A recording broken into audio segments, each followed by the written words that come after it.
ఆనందభైరవి కుటుంబం మొత్తం Darshan birthday party celebrate చేసుకుంటూ ఉంటారు.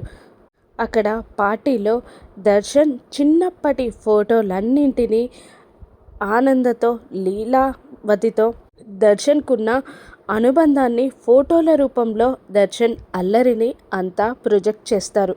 అక్కడ డెకరేషన్గా చేస్తున్న ఫొటోస్ని చూసి దర్శన్ చాలా సంతోషపడతాడు. దర్శన్ సంతోషాన్ని చూసిన ఆనంద, మీ పెద్దమ్మే ఇదంతా చేపించిందిరా అనగానే, థ్యాంక్ యూ పెద్దమ్మ అంటూ లీలావతికి హగ్ ఇస్తాడు దర్శన్. థ్యాంక్ యూ ఏంట్రా నాన్న, నువ్వు నా బంగారానివి అంటుంది లీలా. ఆ దేవునికి చాలా థ్యాంక్స్ చెప్పాలి, ఇటువంటి మంచి కుటుంబాన్ని, ప్రేమాభిమానాల్ని అందించాడు నాకు.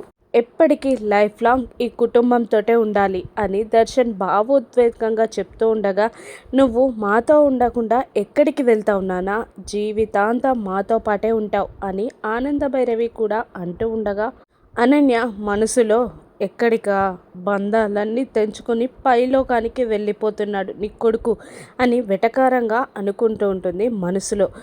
సౌమ్య కూడా మనసులో వెటకారంగా నవ్వుకుంటూ ఉంటుంది. పదండి కేక్ కట్ చేద్దాం అనగానే దర్శన్, శరణ్య ఇద్దరు కేక్ ముందుకి వెళ్తారు. దర్శన్ కేక్ కట్ చేయడానికి చాక్ పట్టుకొని కేక్ కట్ చేయబోతూ ఉండగా సౌమ్య దర్శన్ని వశీకరిస్తుంది. దాంతో కట్ చేయకుండా చాక్ అలాగే పెట్టి అలాగే వశీకరణలోకి వెళ్ళిపోతాడు దర్శన్. ఆనందభైరవి, ఏమైంది నాన్న, కట్ చేయి అని అంటుండగా సైలెంట్గా ఏమీ మాట్లాడకుండా అలా ఉండిపోతాడు దర్శన్.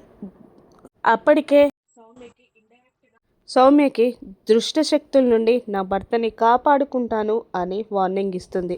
సౌమ్య దర్శన్ని కన్నింగా చూస్తూ ఉండడం గమనించిన శరణ్య దర్శన్ భుజంపై చెయ్యి వేస్తుంది. సౌమ్య చేతికి కట్టిన వశీకరణ బ్రాస్లెట్ నుండి దర్శన్ని శరణ్య చేతికి కట్టుకున్న అమ్మవారి తాయెత్తు బయటపడేస్తుంది. వశీకరణ నుండి బయటపడతాడు దర్శన్. ఆ బ్రాస్లెట్ సీక్రెట్ని శరణ్య ఎలా కనిపెడుతుంది, సౌమ్యని ఇంటి నుండి ఎలా గెంటేస్తుందో రానున్న ఎపిసోడ్స్లో చూద్దాం. Thank you for watching.